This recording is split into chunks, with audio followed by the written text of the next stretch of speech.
Après une réflexion approfondie et lucide de la situation actuelle qui prévaut au Sénégal, faite de grandes tensions et de fortes interrogations sur l'avenir de notre pays et donc le futur immédiat de la jeunesse, nous, hommes de l'Alliance pour la citoyenneté et le travail, avons décidé de nous adresser au peuple sénégalais dans sa globalité.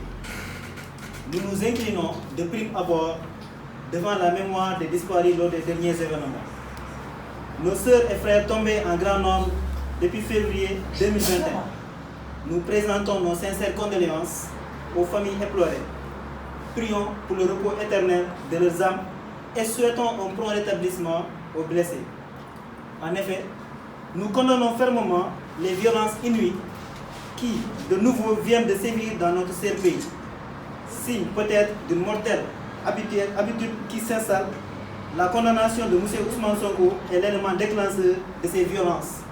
Si M. Ousmane Sonko a agi de la sorte, c'est pour défendre son droit à être éligible, alors que les acteurs politiques nationaux et les auditeurs extérieurs du processus électoral sénégalais demandent la suppression des articles organisant la perte automatique du droit de vote en cas de condamnation mineure.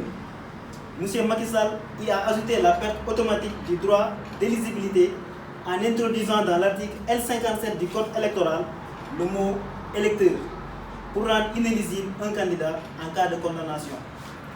Nous, jeunesse de l'acte, exigeons la suppression des articles L29 et L30 du Code électoral et la modification du L57 pour mettre fin à l'automaticité de la perte des droits de vote et d'éligibilité et laisser aux juges le soin de la décision au cas par cas de ces droits fondamentaux en conformité avec les dispositions déjà prévues par le Code pénal sénégalais.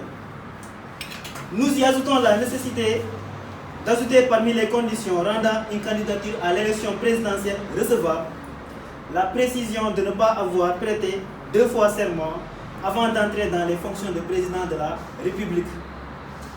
Cette condition permettrait d'éviter de laisser aux juges constitutionnels le soin d'interpréter notre Constitution sous la pression d'un président de la République en exercice. Conscient de l'enjeu politique national, la jeunesse de l'acte bannit la pratique du Ndundiaï, magouille en français, de M. Macky Sall, à vouloir réduire l'opposition à sa plus simple expression. Les cas Khalifa Sall et Karim Wade en sont des exemples patents. Nous rappelons à cet égard les tentatives engagées contre Abdoul Mbaye, président de l'acte, en évidente violation du droit.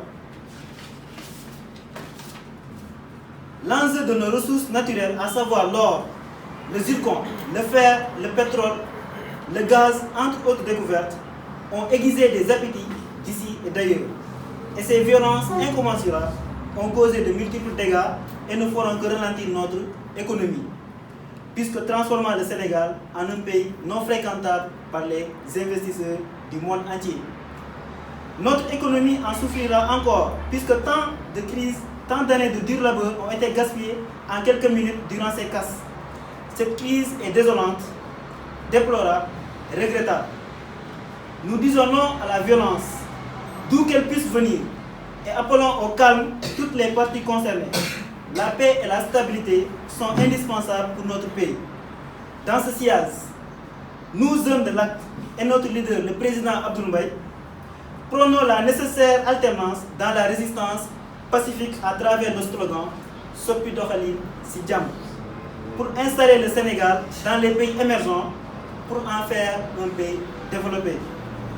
Par ailleurs, nous demandons solennellement au président Macky Sall de rendre en compte le message que lui a clairement adressé le peuple sénégalais déjà à 2 reprises en 2021 et juin 2023, afin de mieux appréhender ses souffrances et ses souhaits de justice et d'espoir. L'histoire nous montre que la paix sociale craint les espoirs déçus. En réalité, ce peuple est contre le 3e mandat et le recul démocratique organisé par le parrainage et les condamnations et emprisonnements de politiques, d'activistes et de journalistes à n'en plus finir. Le Sénégal doit dépasser l'ère des prisonniers d'opinion en ce XXIe siècle. La jeunesse de l'acte a renouvelé sa forte détermination à accompagner le président Abdoul Mbaye pour accéder à la magistrature suprême.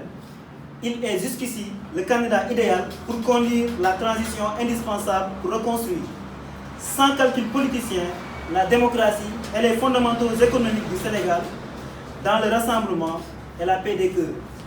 Vive l'acte, vive le président Abdoul Mbaye, vive les F24, vive la République du Sénégal.